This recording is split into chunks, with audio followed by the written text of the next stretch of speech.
out of the given pattern like D, H, W, R, and A, we have, you know, discussed about the concept of division of power.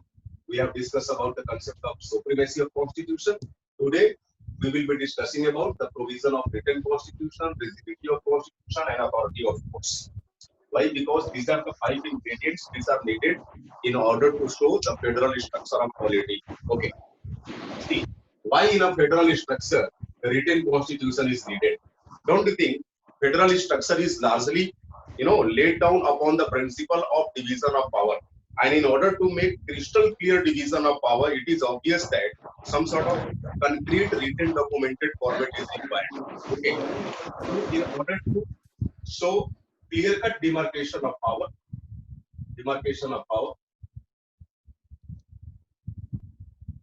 in order to show clear-cut demarcation of power, a written constitution is an utmost type criteria. Because a written constitution is something like a document which is very planned one. And it shows the concrete demarcations of powers between the center and states as well as amongst the different organs of the government. Okay. So whenever it comes to, reflect the concept of demarcation of power given in a constitution, it can be known by a means of two related aspects. Okay. In order to uphold the concept of demarcation of power, you need to consider two related concepts. One is called the division of power. Focus upon this terminology, division of power. And other aspect is called as separation of power. Separation of power. See, you need not confuse out of having a look upon these two terms, division or separation, because we are not studying about English literature. Okay. In English literature, no doubt, or in English language, they might be the synonyms of each other. But this is not English. This is basically, political science. So in political science, division of power and separation of power, they are basically two different concepts. And these two different concepts simply signify towards the concept of demarcation of power. So whenever it is said that the given constitution shows clear-cut demarcation of power in its political system or in political system of a country, it is simply meant by these two aspects that yes, the given constitution makes the proper provision for existence of division of power as well as the existence of separation of power. Whenever it comes to show the division of power, you need to show the division between central government as well as state governments. And whenever it comes to show the separation of power, it is simply meant by, see, a government always have its three different organs, legislative, executive, and judiciary. Whatever the separation of powers, performed amongst these three different organs of the government, whatever the separation committed amongst these three different organs of the government, they are to be considered as separation of power. And whatever the separation you observe between the government existed at one stage as well as the government existed on other stage, it is called division of power. Okay. And see, these two concepts are largely meant to serve some purpose. And those purposes are first to uphold the welfare orientation of the state, to make the government people's friendly, in order to protect the individual's rights, for example, in order to provide safeguards towards individuals' fundamental rights, to prevent the state tyranny, to prevent the state from becoming autocratic one, to protect the state from becoming totalitarian. Are you getting my point or not? These are certain objectives which need to be faced out of observing these two concepts, namely the division of power vis-a-vis the separation of power in the form of demarcation of power. Are you getting my point? देखो, किसी भी constitution में बच्चों written constitution इसलिए चाहिए होता है कि आप देखिए जहां भी रिटन कॉन्स्टिट्यूशन नहीं होगा वहां फेडरल मोड ऑफ पॉलिटी नहीं हो सकती, क्योंकि फेडरल मोड ऑफ पॉलिटी में डिवीजन ऑफ पावर हर हाल में करना होता है, या फिर सीधे भाषा में कहिए तो डिमार्केशन ऑफ पावर हमेशा बड़े क्लियर कट तरीके से शो करना होता है. So in order to show clear cut demarcation of power, it is obvious that the constitutional provisions are put in a manner like they can candidly show what are the area of jurisdiction of central authority as well as what are the areas of jurisdiction of state authority, and at the same time it is also obligatory to show what are the power periphery of different organs of the government, namely the legislative, the executive, and the judiciary. Okay, an unwritten constitution cannot serve such purposes. Okay, so in order to serve the purpose of showing the demarcation of power in a political system, a written type constitution is an utmost type criteria. This is the reason why a federal mode of political system always requires the prevalence of a written constitution. Now I hope you might have understood why a written constitution is needed in order to observe a federal mode of political system. Take down please. Third perspective, third characteristic, written constitution. क्योंकि देखो जब चीजें clear cut नहीं show की जाएंगी तो आपको नहीं लगता कि गवर्नेंस में दिक्कत आ जाएगी। कई दफा सेंट्रल अथॉरिटी स्टेट अथॉरिटी को एनक्रोच कर जाएगी, कई दफा स्टेट अथॉरिटी सेंट्रल अथॉरिटी के डोमेन में एक तरह से एनक्रोचमेंट कर देगी, है ना, उसको सुपरसीड करने लगेगी। तो इस तरह से आप कह सकते हैं कि in order to avoid the overlapping in the domain of governance such demarcations are needed. और अनरिटन कॉन्स्टिट्यूशन जहां होगा वहां unitary mode of political system हो, और unitary mode of political system में किसी तरह के ओवरलैपिंग का कोई डर ही नहीं होता, क्योंकि इस तरह से अलग अलग टायर पे अलग अलग गवर्नमेंट्स वहां नहीं होती। एक ही सेंट्रल गवर्नमेंट होती है, सेंट्रल अथॉरिटी होती है which looks after the governance of entire country, है ना। बट फेडरल स्ट्रक्चर में ऐसा नहीं है। आपके उत्तराखंड में उत्तराखंड की सरकार है, पूरे हिंदुस्तान के लिए गवर्नमेंट ऑफ इंडिया है, दोनों के बीच शक्तियां साझा की गई है। तो दोनों की शक्तियां क्या होंगी अगर इसको क्लियर कट आप शो नहीं करेंगे तो आपको नहीं लगता कि कई दफा उत्तराखंड गवर्नमेंट के कामों में सेंट्रल गवर्नमेंट हस्तक्षेप करने लगेगी, सेंट्रल गवर्नमेंट के कार्यों में उत्तराखंड गवर्नमेंट हस्तक्षेप करने लगेगी, इंटरफेरेंस करने लगेगी, एनक्रोचमेंट करने लगेगी। तो इससे राज व्यवस्था का संचालन बाधित होगा, है ना। You can not properly regulate the affairs related to quality of the country. So in order to avoid such hindrances, such obstacles, it is always needed to show clear-cut demarcation of power, and such clear-cut demarcation of power can be shown only and only via means of having a written constitution. Have you got my point? Yes, sir. Yes, sir. Yes, please take down written constitution. A written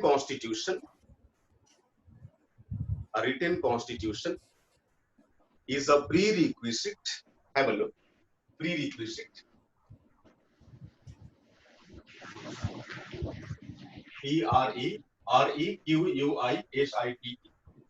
A written constitution is a prerequisite to install a federal mode of polity. A written constitution is a prerequisite to install a federal mode of polity. This is because of the fact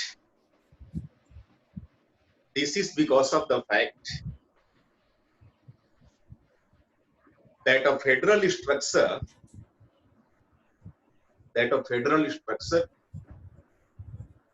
is largely based on the concept of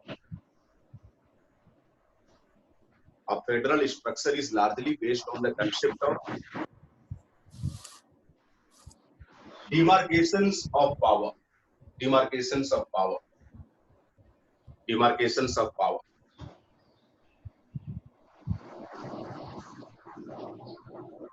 Demarcations, रेखांकन, है ना, रेखांकन। हमने रेखांकित कर दिया कि इनका पावर ये है, इनका पावर ये है।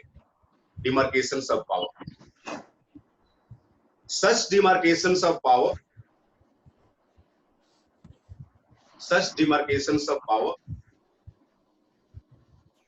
can be made evident. Such demarcations of power can be made evident, means made visible, can be made evident via means of observing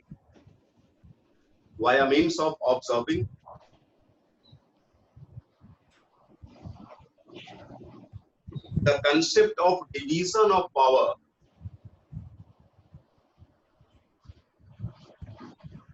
by a means of observing the division of power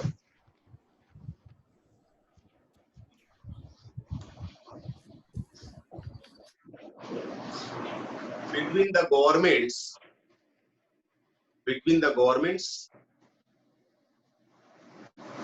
existed on different tiers or tiers, whatever you wish to say. Between the governments existed on different tiers.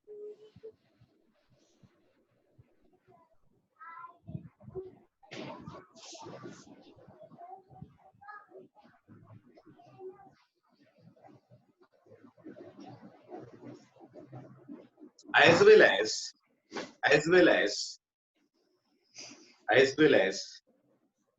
by observing the concept of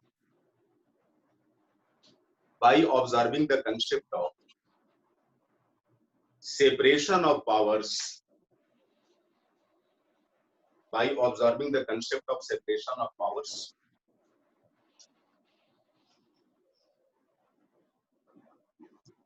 amongst the different organs of the government,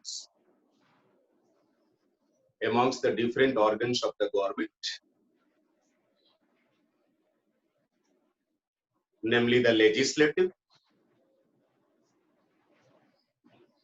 the executive, and the judiciary.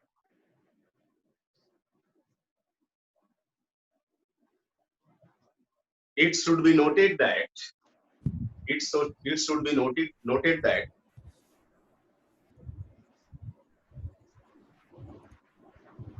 such motives cannot be fulfilled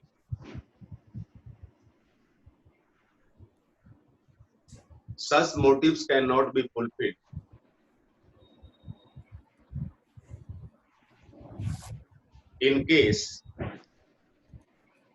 a country have an unwritten constitution.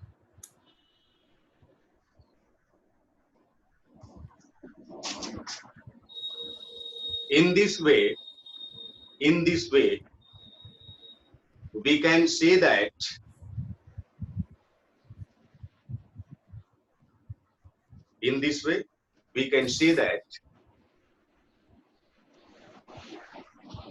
a written constitution by allowing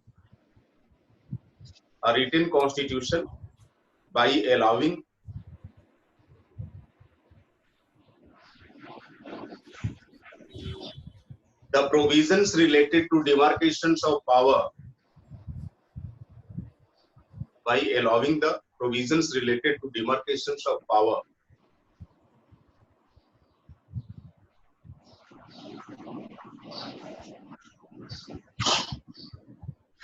ensures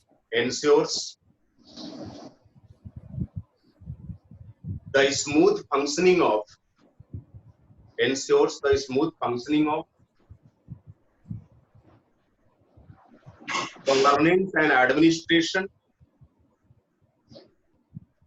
functioning of governance and administration, in the country. That's it.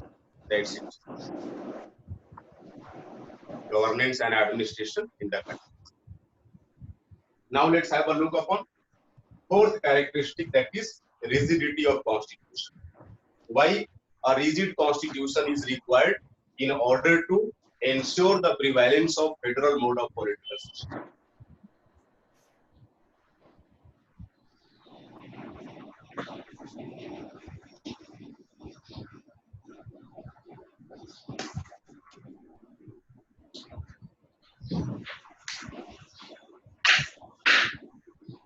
See, BHWRA. Now it's time to have a look upon R. R, that is rigidity of constitution. What is meant by rigidity of constitution? See, whenever it comes to show rigidity or flexibility of the constitution, it is simply meant to show the nature of constitutional provisions. Means we require to have a look upon the nature of constitutional provisions. So whenever it comes to show the constitutional provisions,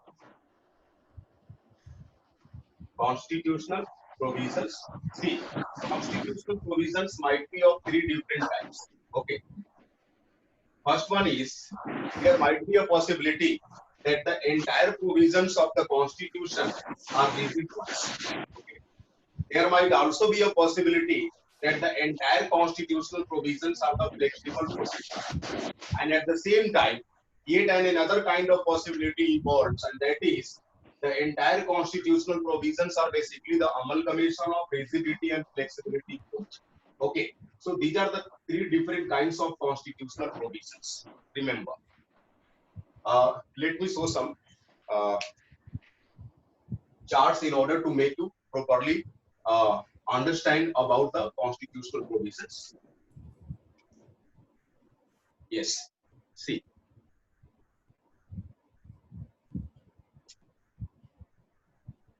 Suppose this is constitution number 1. Okay.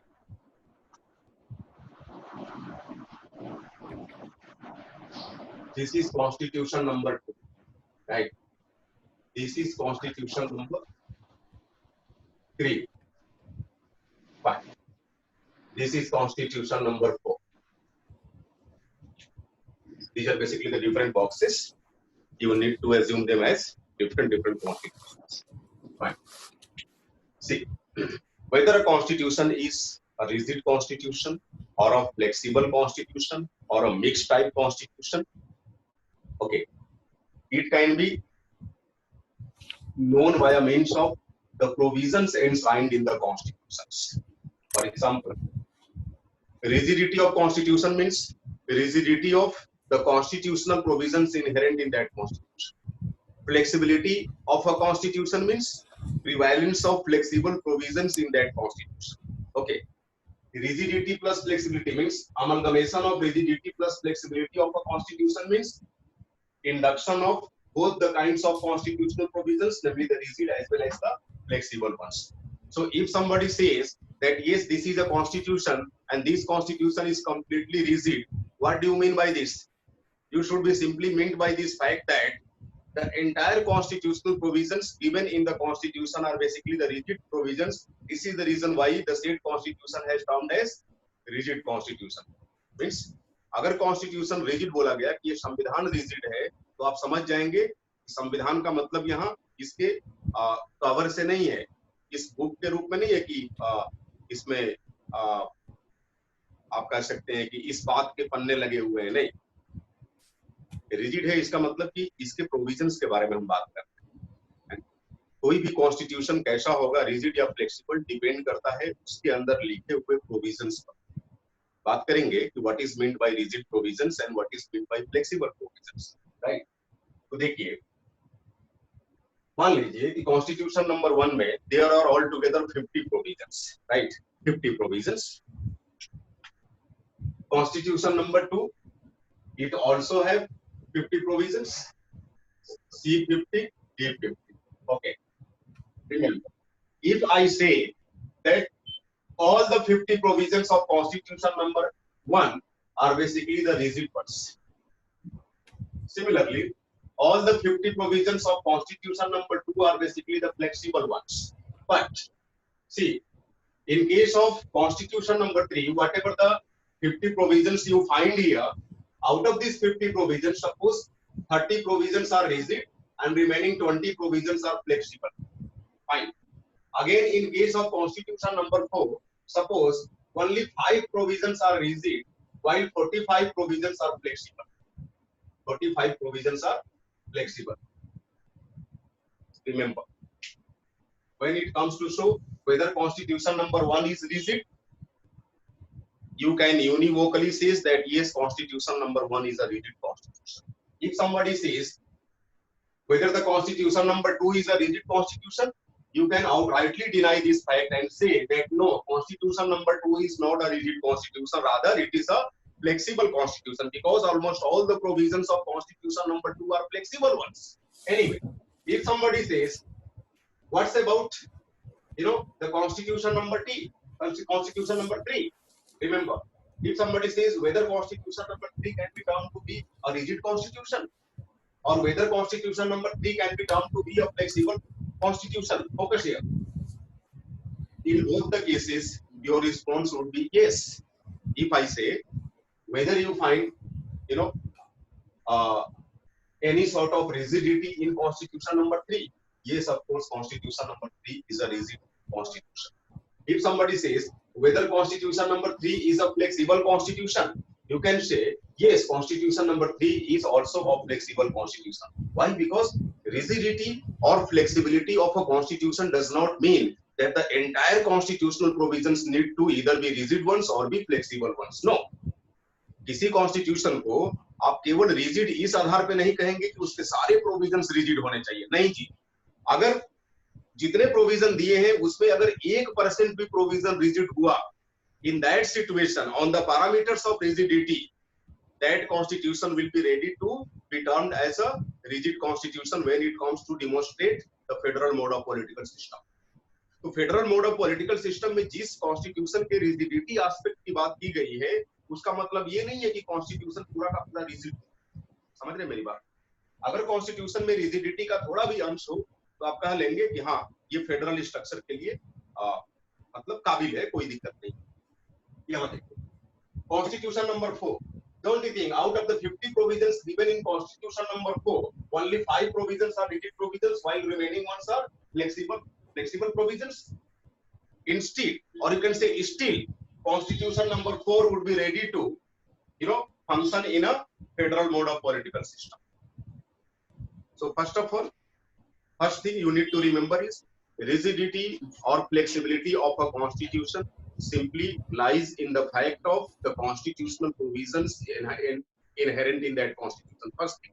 Second thing, rigidity or flexibility does not mean that the entire constitutional provisions need to be rigid ones or flexible ones. Okay, so see, in federal structure, we saw D, H, W, R and A. Whenever it comes to R, all the parameters of R, remember, constitution number 1 can be assumed, no problem. Constitution number 1 is a well-to-do type of constitution in order to satisfy the concept of R. Similarly, constitution number 3 can also be exploited in the context of showing the provisions of R. Similarly, constitution number 4 can also be taken into account when it comes to the line of rigidity of the constitution in a federal mode of political system. But constitution number 2 cannot be employed in the context of showing the federal structure of politics. Now, second thing which you need to know is what is meant by the rigid provision of the constitution as well as what is meant by flexible provision of a constitution. See, rigidity and flexibility of a constitution lies in the fact of their amending behavior. Suppose a particular provision X is there.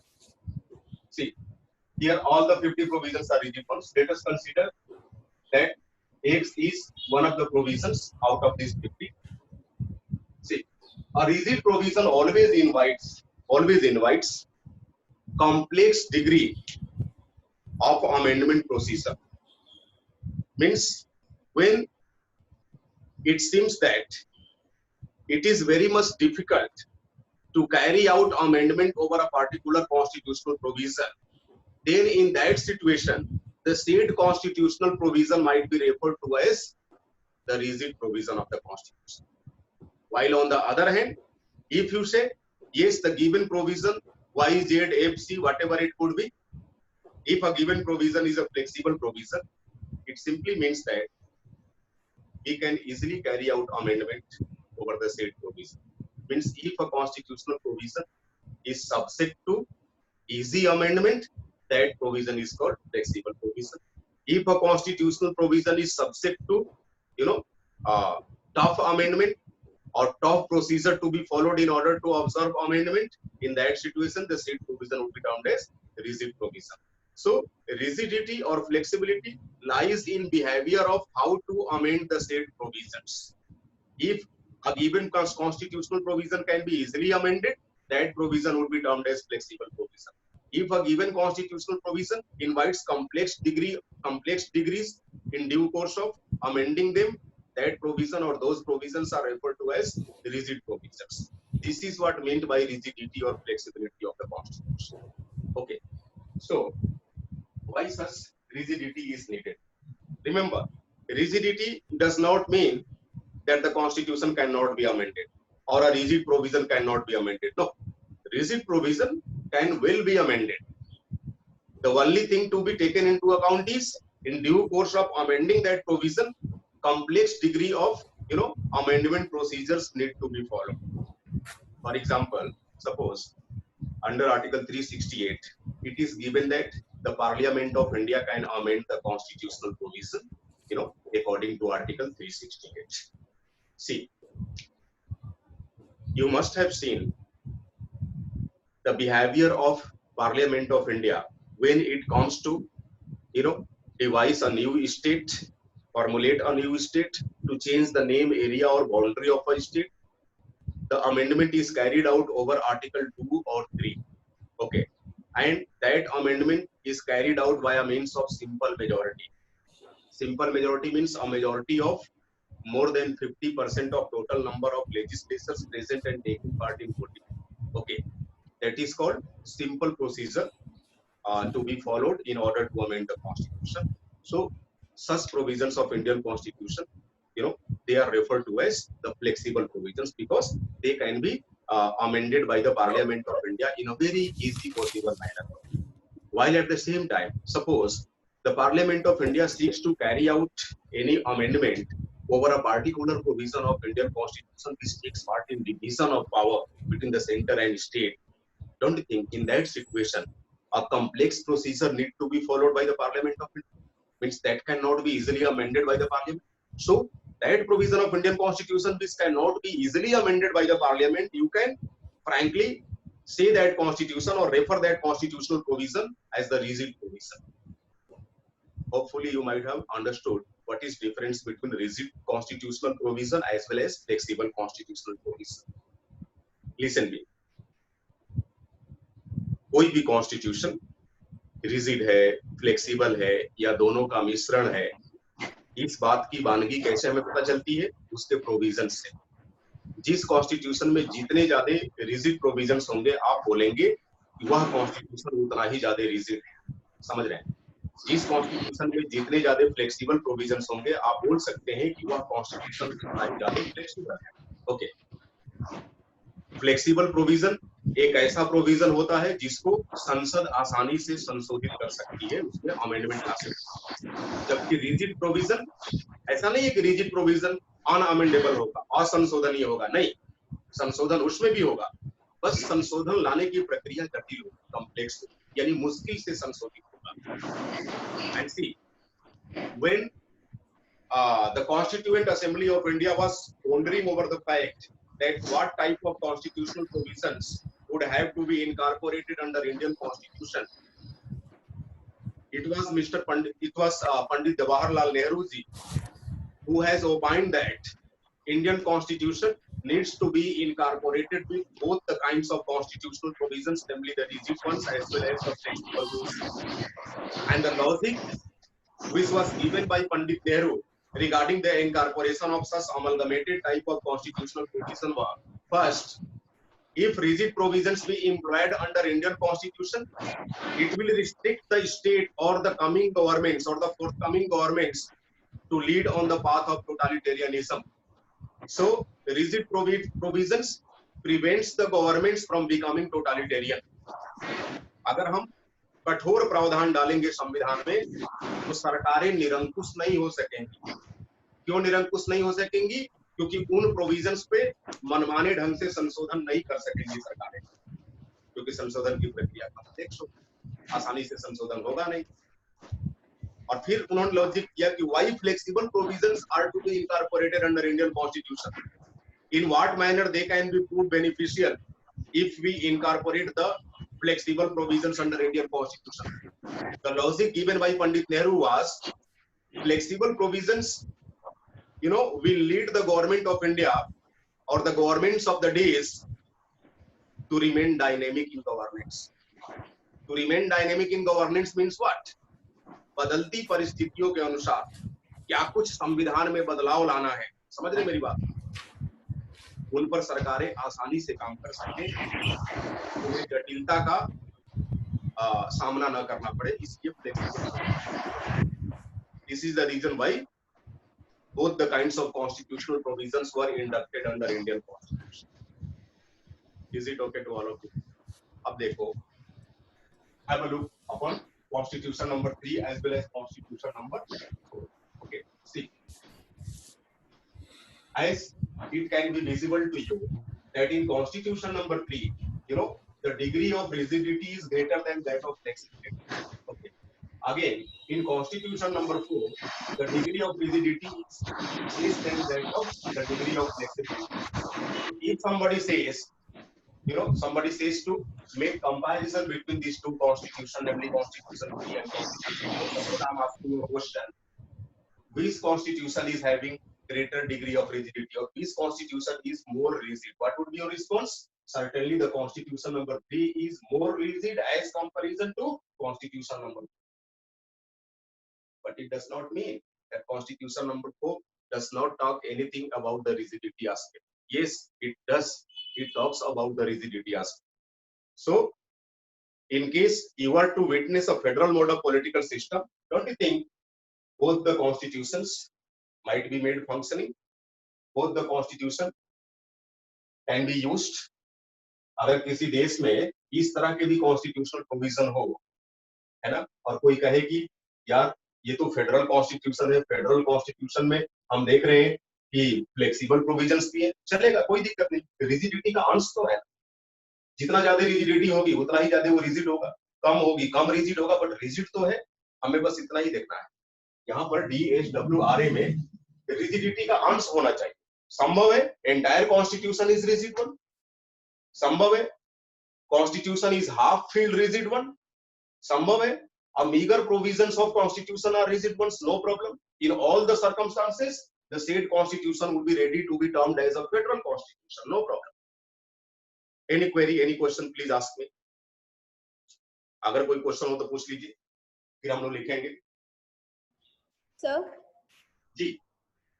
Sir, which provisions in Indian Constitution is flexible and rigid as an example?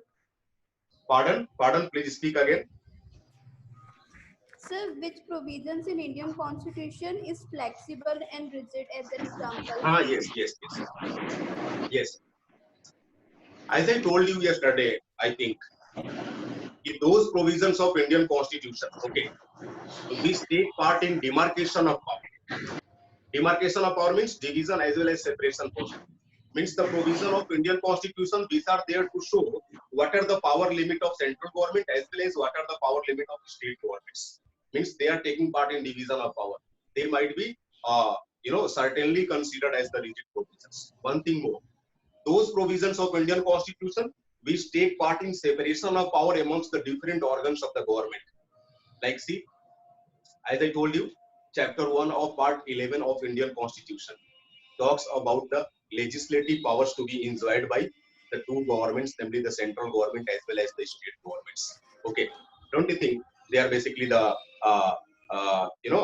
supreme provisions of the Constitution? They uphold the supremacy of the Constitution, and those provisions which uphold the supremacy of the Constitution, they are necessarily the rigid provisions of Indian Constitution. Suppose you come to have a look upon, the extent of the powers to be enjoyed by the central legislative authority, or the central executive authority, or the central judicial authority, rather you can say the Supreme Court of India.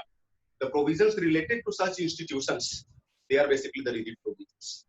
Again, what are the provisions of the powers to be enjoyed by state legislative authority, state executive, and the judiciary, installed at the state level, that is high court or subordinate courts? The provisions related to them, they are necessarily the rigid provisions. Again, all those provisions of Indian Constitution which show the philosophy embedded in Indian Constitution, they are also the rigid provisions. Except them, the remaining provisions are the flexible ones. This is how you can demarcate which are the constitutional provisions which might be referred to as the rigid provisions in Indian Constitution, and again, what are the constitutional provisions which might be referred to as the flexible provisions of Indian Constitution. Hopefully you have got it. Yes, sir. Sir आपके हिसाब से मतलब कि supremacy of constitution में आपने example में जो जो आर्टिकल्स लिखवाए हैं वो सारे रिजिड कॉन्स्टिट्यूशन के वो हो गए हाँ, हर एग्जांपल हाल में हूँ, प्रोविजंस। हर हाल में हूँ। Thank you sir.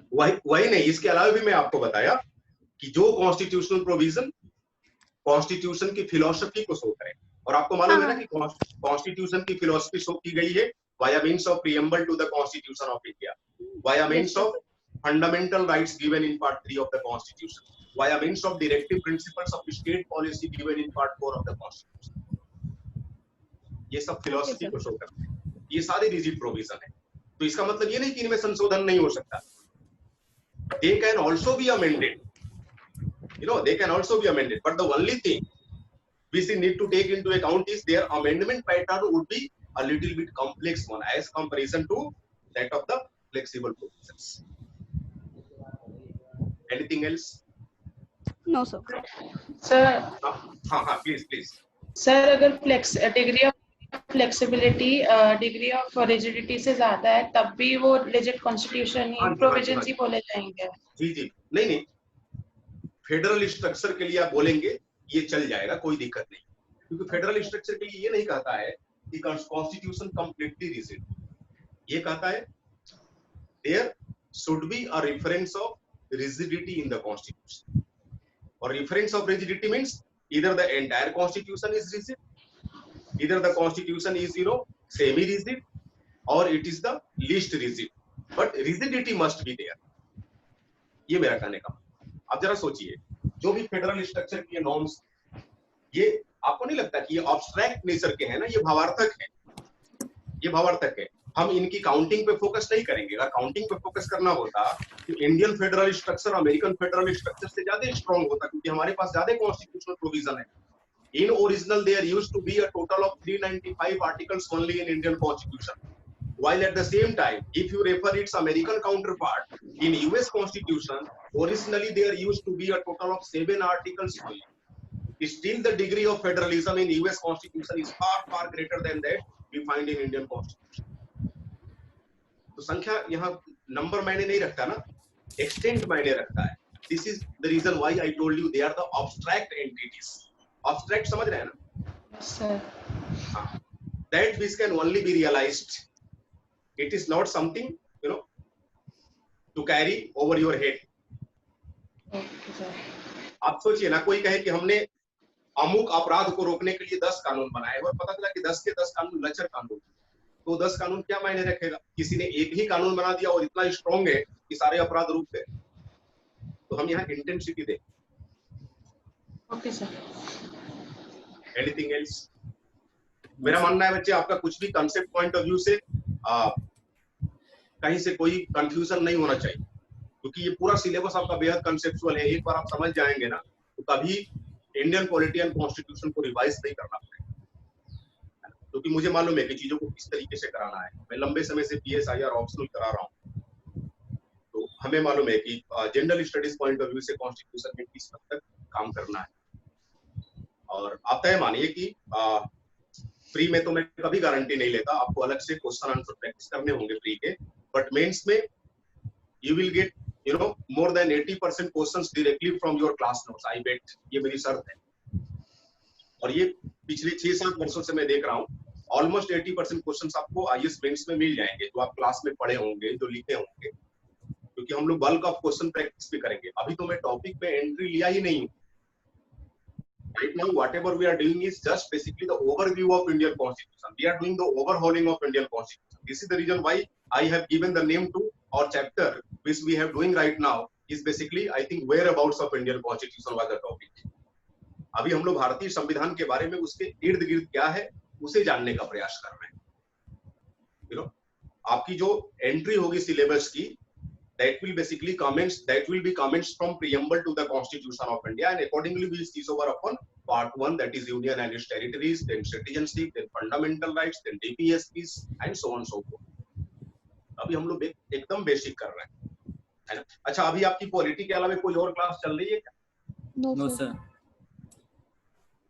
ईमानदारी से बताओ, पॉलिटी समझ में आ रही है? Yes, sir. गुड। तो चलो, पॉलिटी तो आपकी समझ में आ ही रही है। अभी हो सकता है कि मैं पॉलिटी को थोड़ा पॉज करूं, है ना, but no need to get worried, आपके दूसरे सब्जेक्ट शुरू हो जाएंगे, क्योंकि आपका तो आप फुल कोर्स में है ना, सारे जनरल स्टडीज के सारे कोर्स आपको करने हैं। Yes sir. हाँ, तो दूसरे सब्जेक्ट भी करने हैं।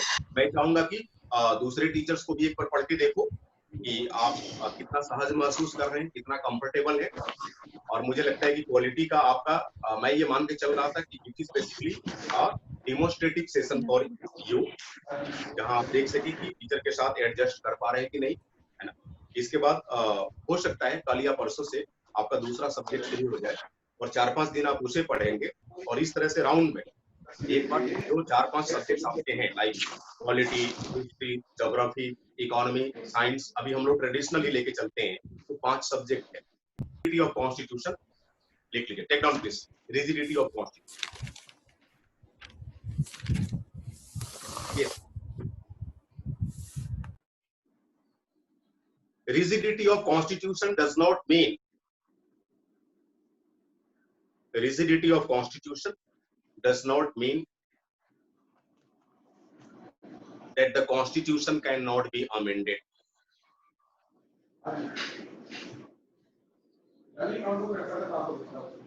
Rigidity of constitution does not mean that the constitution cannot be amended. Rather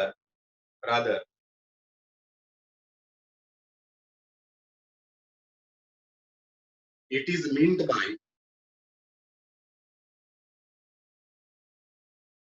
the flexibility, sorry, it is meant by the complexity, it is meant by the complexity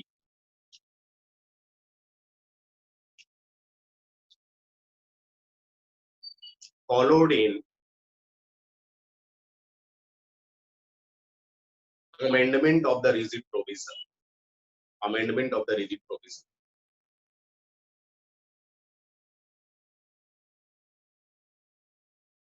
Similarly, rigidity of the constitution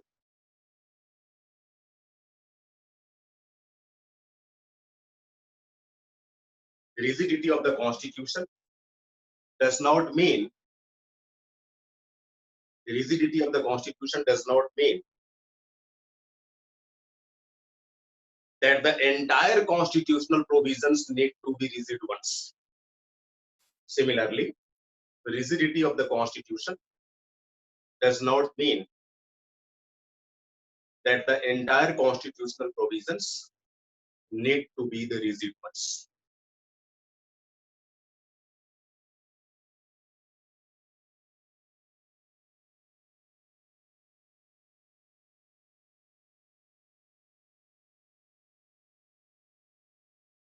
In a separate sentence, take down.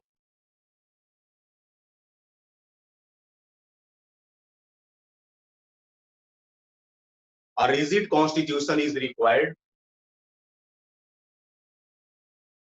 आप समझ गए ना, rigid constitution का मतलब क्या हुआ? चाहे पूरा प्रोविजन उसके रिजिड हो या कुछ एक हो, दोनों ही मामलों में आप उसको रिजिड बोलेंगे। इसी तरीके से ऐसे भी बोल सकते हैं कि पूरा कॉन्स्टिट्यूशन अगर फ्लेक्सिबल है या थोड़ा मोड़ा भी फ्लेक्सिबल है तो बोलेंगे कि हाँ फ्लेक्सिबल है। लेकिन चूंकि यहाँ हम फ्लेक्सिबिलिटी की बात नहीं कर रहे हैं, हम फेडरल स्ट्रक्चर की बात कर रहे हैं, और फेडरल स्ट्रक्चर में कंप्लीट फ्लेक्सिबल कॉन्स्टिट्यूशन चाहिए ही, इसीलिए हम रिजिडिटी के पैटर्न पे बात कर रहे हैं। A federal constitution needs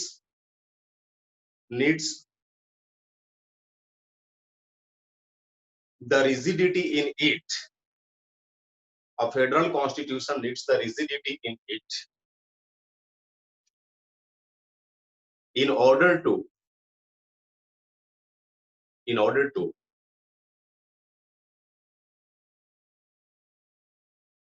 prevent the governments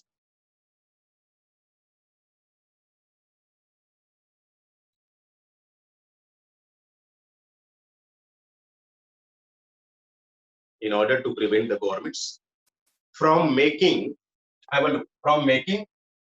untoward amendments. Untoward, UNTOWARD, from making untoward amendments. Untoward means otherwise amendments, whimsical kind of amendments, मनमाने तरीके का संशोधन, है ना, in order to prevent the governments from making untoward amendments. Untoward amendments.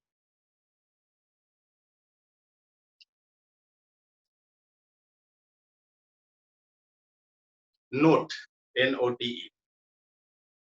Under Indian Constitution, those provisions under Indian Constitution, those provisions which take part in demarcations of power, those provisions which take part in demarcations of power, as well as those provisions,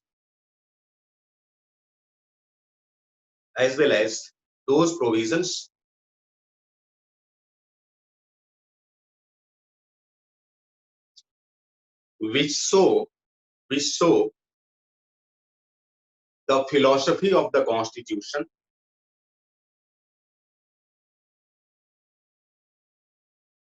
are necessarily the rigid provisions of the Constitution. Are necessarily the rigid provisions of the Constitution. Are necessarily the rigid provisions of the Constitution. Is it okay to all of you? Yes. Now let's have a look upon the concept of authority of courts and why is it needed in order to uphold the federal structure or maintain the federal structure.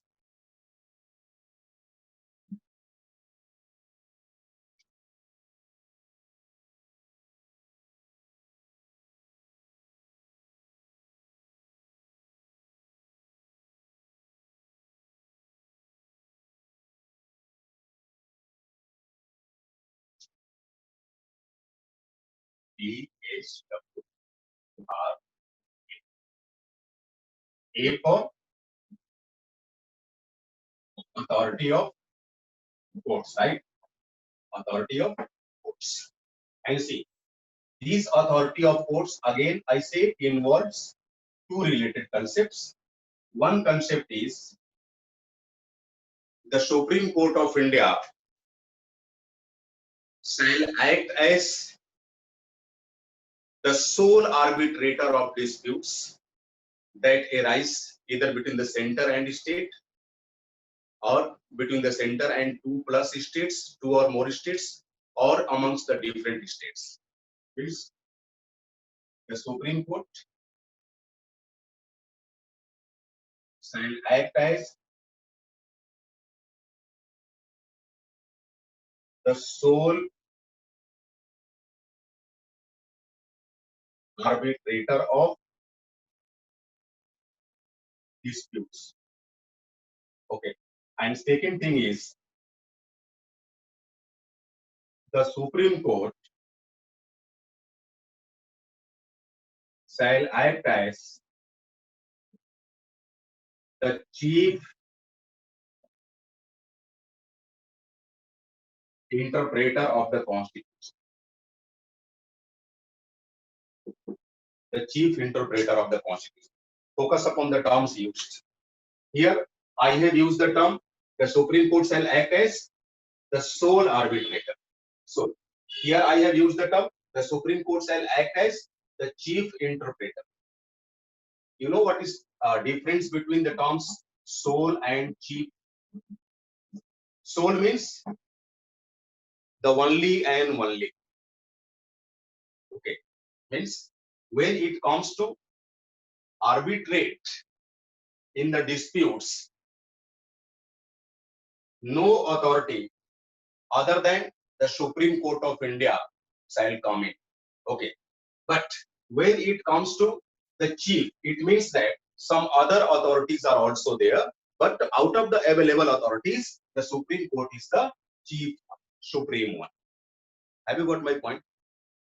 देखो, जहां लिखा हो soul, इसका मतलब कि इकलौता, केवल व केवल वही, और जहां लिखा हो चीफ मतलब सर्व प्रमुख, इसका मतलब कि और भी प्रमुख लोग हैं, उनमें से सबसे प्रमुख है ये. तो देखिए, अथॉरिटी ऑफ कोर्ट्स के तहत कॉन्स्टिट्यूशन इस बात को सुनिश्चित करने का प्रयास करता है कि जब कभी भी केंद्र तथा राज्यों के मध्य, सेंटर और स्टेट के बीच किसी भी तरह का डिस्प्यूट हो, खास करके डिमार्केशन ऑफ पावर को लेकर, डिवीजन ऑफ पावर को लेकर, तो उस डिस्प्यूट का मुख्य निपटारा करता, या कह सकते हैं कि एकमेव निपटारा करता, एक व इकलौता निपटारा करता में कौन होगा? Honourable supreme court. ओके, इसे बोला गया अथॉरिटी ऑफ कोर्ट्स। ठीक, मान लीजिए किसी इशू पर उत्तर प्रदेश गवर्नमेंट और सेंट्रल गवर्नमेंट के बीच कोई डिस्प्यूट हो गया, तो उस विवाद का निपटारा कौन करेगा? Supreme court. अगर उत्तर प्रदेश गवर्नमेंट और मध्य प्रदेश गवर्नमेंट के बीच कोई विवाद हो गया, उसका निपटारा कौन करेगा? Supreme court. न तो उत्तर प्रदेश का हाई कोर्ट कर सकता, ना ही मध्य प्रदेश का हाई कोर्ट कर सकता। कौन करेगा? Supreme court. इसे बोला गया supreme court as the sole arbitrator of disputes. Okay, it reflects the concept of authority of court inherent under Indian Constitution. Second thing, the Supreme Court shall act as the chief interpreter of the Constitution. Don't you think so many constitutional provisions are highly abstract in nature? It is usually very much difficult for a commoner means a common man, to have a look upon the constitutional provision and directly yet understand the meaning of the given provision. Are you getting my point or not? So whenever, suppose a particular constitutional provision P1 is there, okay, and in the opinion of central authority, the interpretation of P1 is M, while in the opinion of any state authority, the interpretation of P1 is N, none of the interpretation shall be taken into account. Rather, it shall be the responsibility of the Supreme Court of India to make interpretation over the constitutional provision P1. And suppose the Supreme Court of India has interpreted the meaning of constitutional provision P1 as Y, these Y shall be taken into account either by the central government or by the state government, or you can say by both the institutions as well as the entire country. So whatever the interpretation of a particular constitutional provision be given by the Supreme Court of India, that shall be considered as the final interpretation, and that must be followed by all. We all have to follow the interpretation given by the Supreme Court of India over a particular constitutional provision. But remember, apart from Supreme Court of India, even high courts can also make interpretation over constitutional provision. But remember, lower courts are not allowed to go on for having constitutional interpretation. No. In order to make interpretation over constitutional provisions, the competent authority in India is basically the higher judiciary. And under higher judiciary, it comes the Supreme Court as well as the different high courts. You know, the hierarchy, right, since high courts to Supreme Court, they are termed as higher judiciary. Okay. And only higher judiciary can make interpretation over constitutional provision. Interpretation means what would be the meaning of a particular constitutional provision. So wherever some sort of ambiguity arises over the meaning of a particular constitutional provision, the Constitution allows the interference of higher judiciary. And out of higher judiciary, I mean to say out of high courts and Supreme Court, don't you think here Supreme Court, outrightly be termed as what? Chief interpreter of Constitution. When it comes to interpreters of Constitution, you can say, yes, interpreters are basically the Supreme Court as well as high courts both. But out of the given interpreters, which interpreter shall be considered the chief interpreter? Undoubtedly, it's the Supreme Court of India. That's why I have written the Supreme Court of India shall act as the chief interpreter of constitutional provision. क्योंकि constitution के कई ऐसे provision है जिनका सीधे सपाट मतलब नहीं निकाला जा सकता, बड़ी जटिल भाषा में उनका मतलब है ना? तभी तो आइवर जेनिंग्स ने कहा था, आगे हम लोग पढ़ेंगे salient features of Indian constitution में, in the words of Ivor Jennings, the constitution of India is basically the lawyers paradise. Bharat का संविधान वकीलों का स्वर्ग है। आप देखेंगे क्यों वकीलों का स्वर्ग है? क्योंकि संविधान लिखने वाले जितने लोग थे ना, उसमें अधिकांश वकील थे। उन्होंने टेक्निकल भाषा का इस्तेमाल कर दिया। अब उसको समझने के लिए या तो आप भी वकील हो तो समझ पाए थोड़ा मोड़ा, नहीं तो फिर कैसे समझेंगे? जो आपको मीनिंग बताया जाएगा उसी को मान लो। और ये मीनिंग कौन बताता है? जुडिशरी बताएगी। जुडिशरी में जज साहब निर्णय कैसे लेंगे?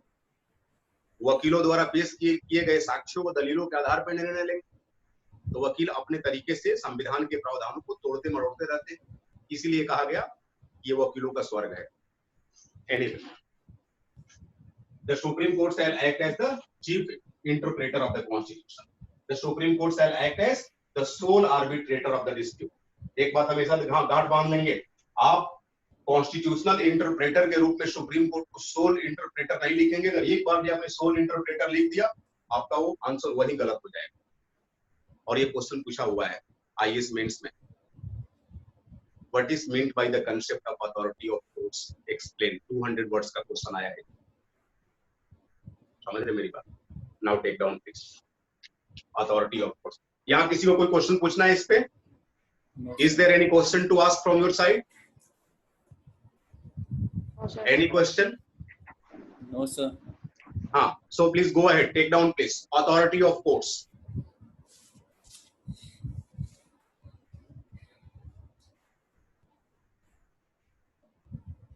The authority of courts given in Indian Constitution. The authority of courts given in Indian Constitution involves two related concepts. Involves two related concepts. Involves two related concepts. One is first, the Supreme Court of India. The Supreme Court of India shall act as the sole arbitrator of disputes. And second, the Supreme Court of India shall act as the chief interpreter of the Constitution. The chief interpreter of the Constitution. संविधान का मुख्य विश्लेषणकर्ता, chief interpreter of the Constitution.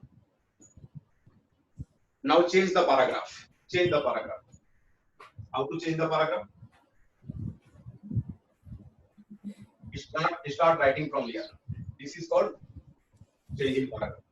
Change the paragraph, please.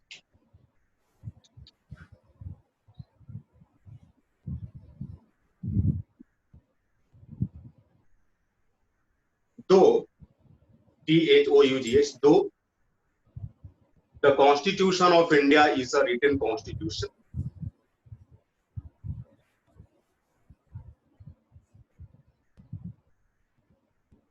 which ensures the clear-cut demarcations of power,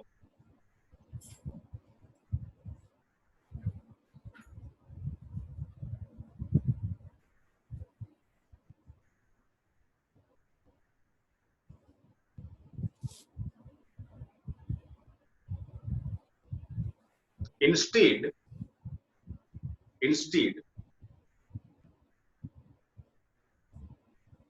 no one can deny the possibility of. Instead, no one can deny the possibility of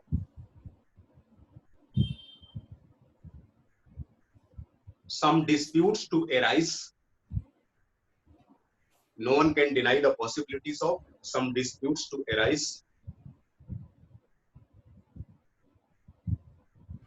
over the division of power,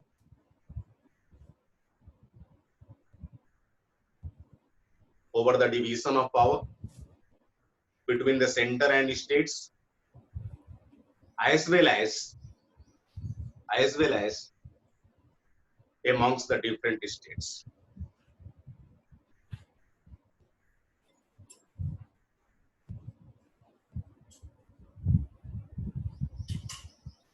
And if these disputes may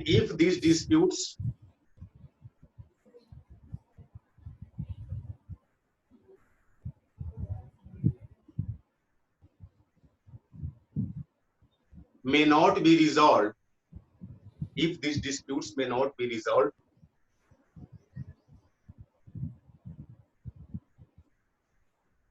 they may hamper. If these disputes may not be resolved, they may hamper the smooth functioning of federation. they may hamper the smooth functioning of federation.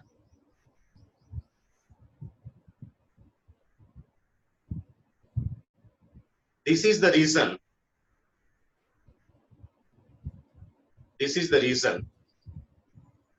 why the concept of authority of courts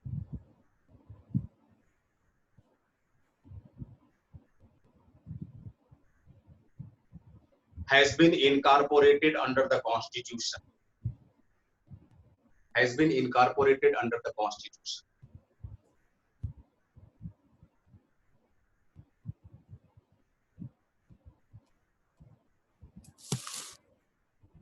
Under this concept,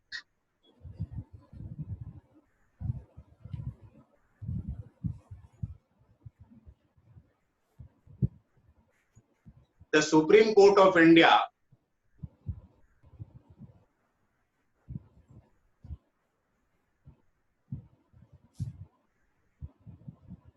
has been provided the status to act as the sole arbitrator. Arbitrator means mediator, madhyastha. To act as the sole arbitrator or mediator of such disputes.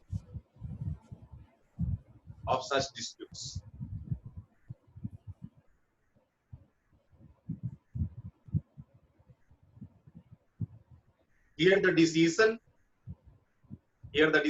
means in such cases means disputing cases, center-state related disputing cases. In such cases, or here, not such cases, here, the decision given by the Supreme Court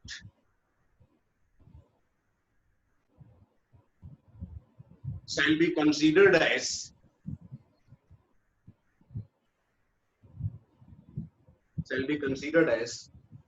the final and binding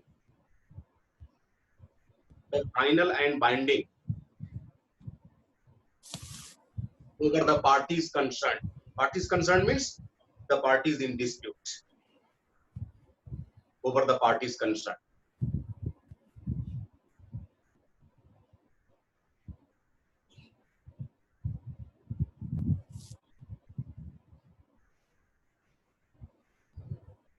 In a separate sentence, take down also, and put a comma after also. The Supreme Court of India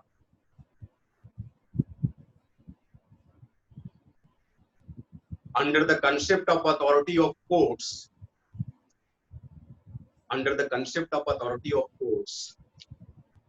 has been empowered to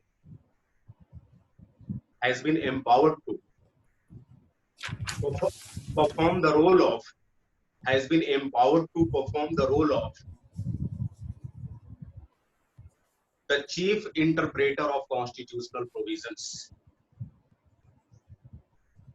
The chief interpreter of the constitutional provisions. In the same line, under bracket, please take down, though the high courts can also interpret the constitution. Though the high courts can also interpret the constitution. After full stop, take down. The interpretation given by the Supreme Court of India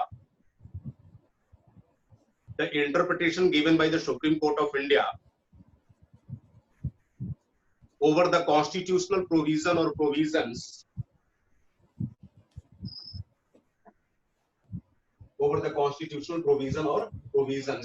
after provision put a slash, then write down S.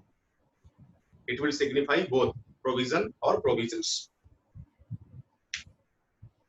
Shall be considered the final interpretation, which need to be followed by all.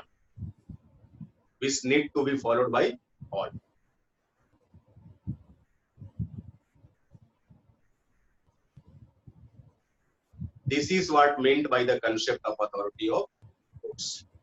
Okay. So आपको नहीं लगता कि DSWRA ये पांचों characteristic features Indian constitution में किसी न किसी रूप में है? Yes, sir. Do you agree to this point? Yes, sir. Yes, sir. So don't you think even on global parameters, Indian constitution is, a perfect one to be termed as a federal constitution? Yes, sir.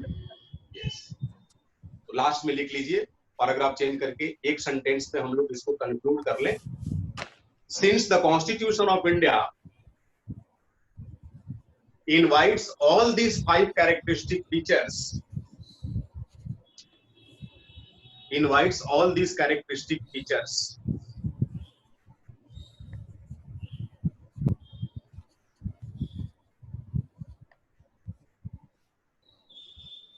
to exist in it. So we can say that the Indian Constitution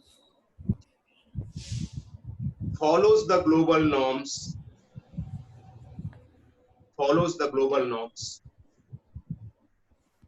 in order to be termed as a federal constitution.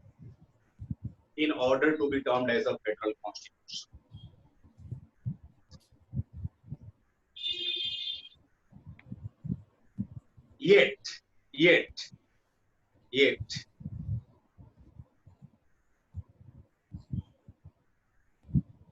certain exceptions are there.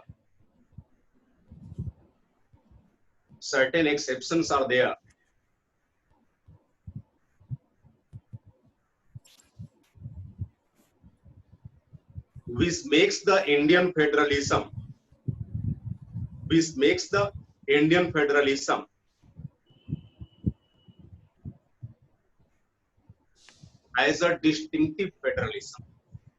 as a distinctive federalism. Now take down the heading. Distinctive features of Indian federalism. Now we will be discussing about what? Distinctive features of Indian federalism. Distinctive features of Indian federalism. जब तक Indian federalism के distinctive features को आप नहीं समझेंगे तब तक nature of Indian constitution को आप ठीक से नहीं समझ पाएंगे, है ना, क्योंकि क्वेश्चन यहाँ से बनते हैं. ये कंपैरेटिवली बड़ा टॉपिक है ना, ये लगभग 3-4 घंटे का टॉपिक होता है, distinctive features of Indian federalism. और इसको पढ़ने के बाद सही मायने में आप समझ पाएंगे what is actually the nature of Indian constitution. और फिर उसके बाद हम लोग पूरे कॉन्स्टिट्यूशन के सैलिएंट फीचर्स को देखेंगे, फिर हिस्टोरिकल डेवलपमेंट देखेंगे, different landmarks of India's constitutional development, like अलग-अलग एक्ट्स वगैरह, Morley Minto reforms, Montagu export reforms, government of India act of 1935 etcetera.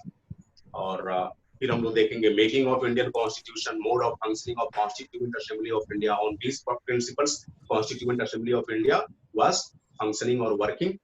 Or then accordingly we will switch over upon the philosophical portion of Indian Constitution by having a reference to preamble to the Constitution of India. Is it okay to all of you? Yes, sir. आप बच्चे इसको revise करेंगे और फिर जल्दी ही आपसे मिलूंगा.